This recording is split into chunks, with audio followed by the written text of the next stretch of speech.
Hello Aries, and welcome back to Insights by Randall. Today's reading is for Aries Sun sign, Moon, and Rising. This is a general reading, so if the information doesn't apply, just disregard it. This reading will be short.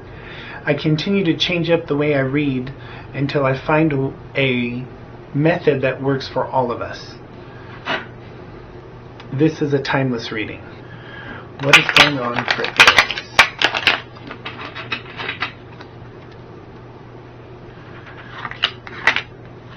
We have the Page of Wands, the Eight of Cups,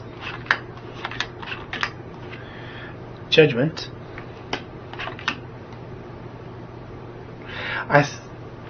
okay, never mind. Eight of Wands. I said Page of Wands and then I said Eight of Cups, and when this card came up I thought, oh, I already said the Eight of Cups, but that wasn't correct.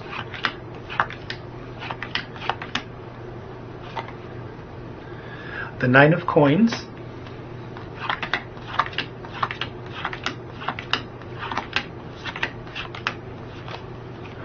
the Ten of Coins, the Seven of Wands, the Five of Coins, the Moon, and the Hanged Man. Several of these cards came out for the Pisces reading. Okay, the first thing that I'm getting is recently you've been experiencing this stop and go in whatever you're wanting to manifest. It's like you gain a little bit of knowledge and then you have to stop. Or you gain a little bit of ground and then you have to stop. You gain a little bit more money and then you have to stop. And I would say that that's driving you crazy, because most Aries like to go, get it done now, and move on to the next step. It looks like you're obtaining a final piece of information or a final piece of passion that you're unlocking, and you're releasing something. You're letting go of something that no longer serves you, no longer helps move your life forward. This is something that you've been holding on to for a while, and you didn't want to let it go. But you made the realization, in order to move forward with your life, you have to let this go. And it's been painful. And you've seen, from those of you that are experiencing this red light, green light game with your life, that you've already realized, or it just clicked, about what you need to let go of. And then after you let it go, things begin to flow quicker, easier, smoother, and a lot less of this stop and go. It's like a final piece in the mastery of yourself. And then your abundance will come on in. Not all Aries, but many Aries thrive on competition. And once you have let this go and you've come into your full mastery of self and your abundance begins to flow, then this competition changes. For many of you right now, it's more about survival than competition. Live or die. Succeed or end up homeless and penniless. After this shift, it goes from the negative into the positive, and then the competition becomes the way it should be. For an example, competition in business, competition in sales, competition with fellow employees. This has been a real struggle for you. You have felt like you've been abandoned and left out in the cold, and you feel like there's a great deal of anger and frustration here, because you feel like you've been minding your P's and Q's, you've been dotting all your I's and crossing your T's, so why in the hell is this not working? For those of you that still don't understand what it is that you need to let go of, or it still hasn't clicked, the information is coming. And don't worry, your reality is not going to fall apart if you don't get this. Because even with this stop and go, you're able to at least maintain it. And that's for those who are following their intuition, following their passion, following the steps that Spirit has given them. But the altered perspective is coming. It's looking good. Here you're going from the 8 into the 9 and then into the 10. So as soon as you release whatever this is that you need to let go of, It could be something in your present that's holding you back or screwing with your positivity, or it could be some concept from the past. But as soon as you do it, 8, 9, 10, you will begin to flow as quickly as you like to. Let's get some clarity on what some of you need to let go of. What is it that Aries needs to release to move forward? What is it that Aries needs to release to move forward? What is it that Aries needs to release to move forward?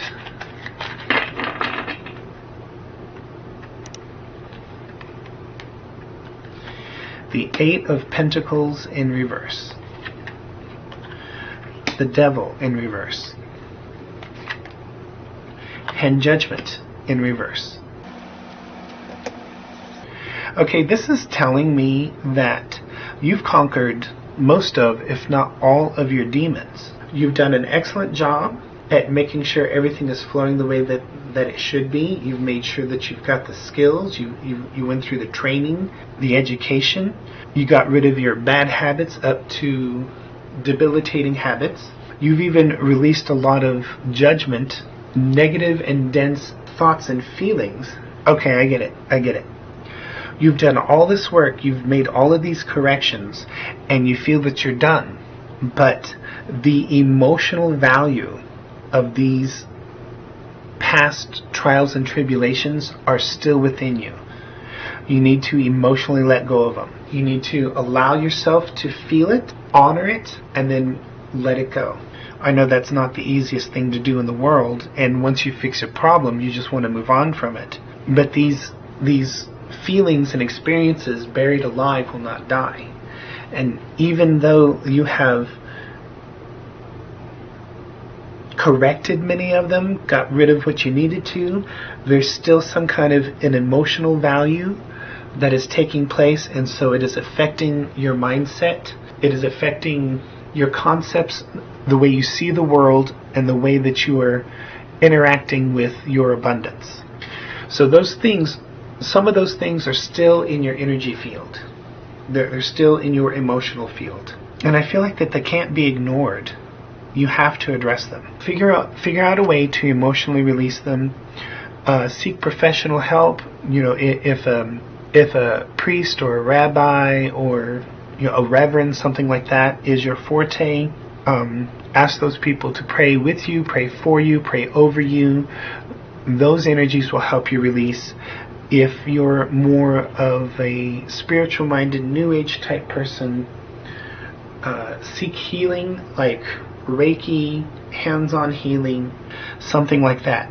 I don't feel that these things exist psychologically, so I don't think that therapy is required. Although, if that's your forte, see your therapist about it. Go through that emotional cleansing. But I feel like you could use some help on getting rid of this, and it's okay, because these are just residuals. These aren't lessons. You've completed those lessons. You've completed those trials and tribulations. It's just you're holding on to the energy, and going through those types of prayers and healing will release it. So you're encouraged to seek external help. It'll get it done and over with faster. Okay, there is a lot in the undertone.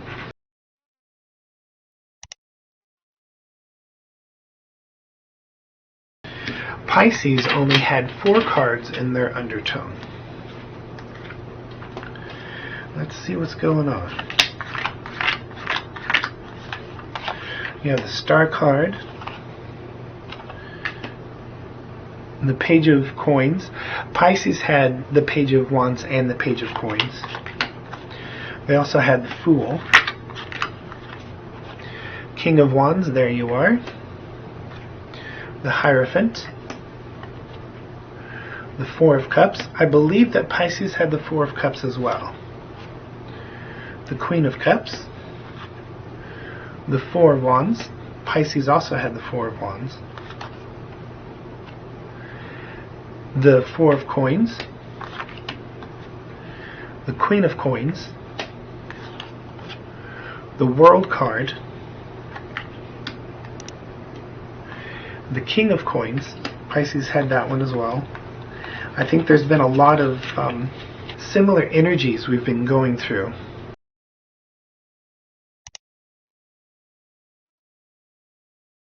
That's a big undertone.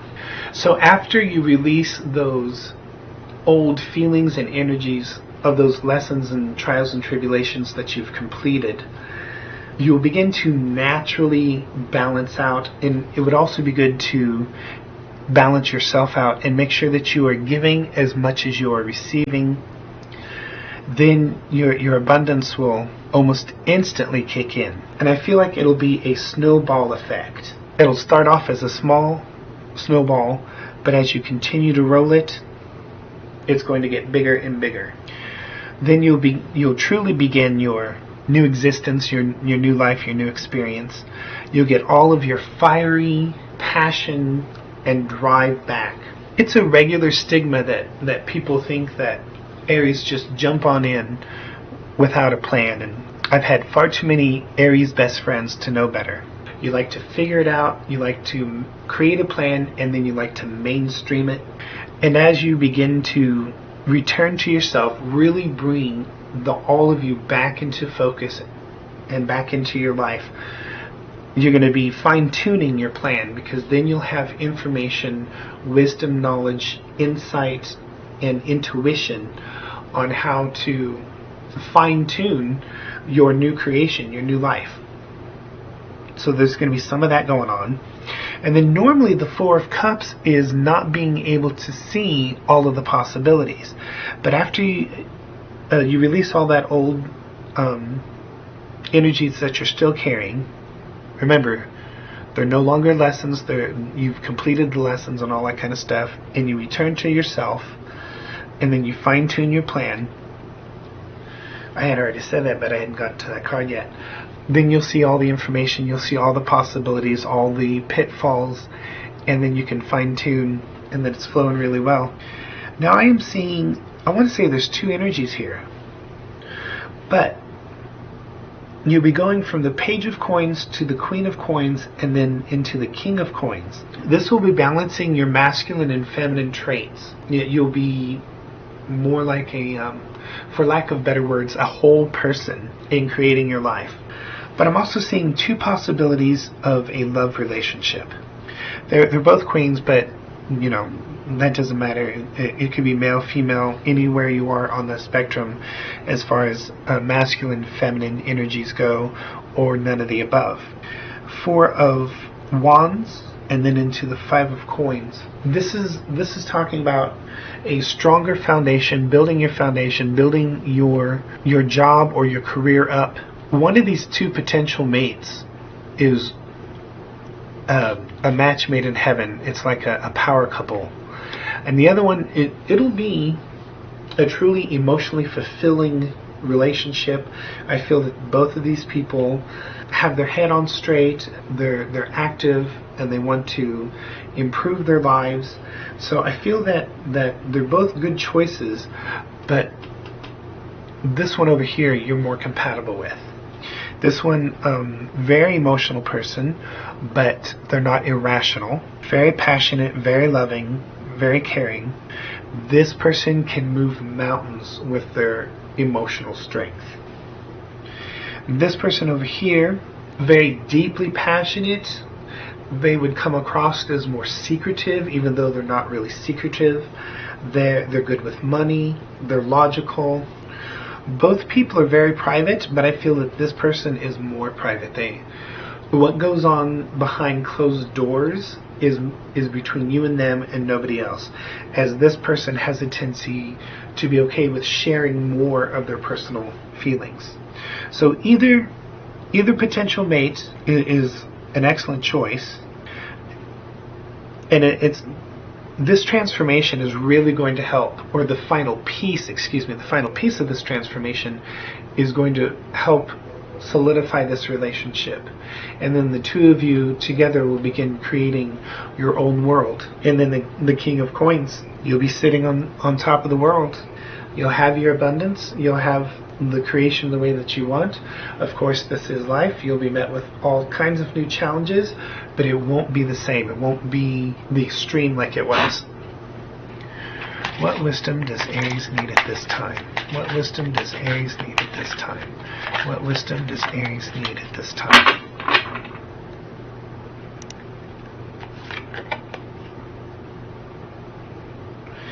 Seven deadly sins, humanity's destructive traits. Interesting. Seven deadly sins. Welcome to the world of human nature. The seven deadly sins are at the root of all destructive behavior. Greed and other negative traits drive harmful human activity that impacts the quality of life on Earth, particularly the environment. It is a lack of concern for the preservation of Mother Earth and all these humans' destructive traits that are leading to the devastation of life on this planet. What are the deadly sins? Sloth, laziness, being physically and emotionally inactive, gluttony, overindulgence in anything to the point of waste, lust, an intense desire for physical or sexual gratification, greed, excessive pursuit of material possessions and power, wrath, extreme feelings of uncontrollable anger, envy, discontentment aroused by another's good fortune, pride, excessive self-love and arrogance. I think that this card is talking about some of the lessons, trials, and tribulations that you've gone through. And I'm thinking maybe that this is bringing up a reminder to help you zero in on the residue left over from learning these lessons so that you can cleanse it out, complete your transformation, and move forward. Okay, I hope that you liked or at least appreciated this reading. If you did, please leave a like and subscribe, and I will see you next time. Thank you.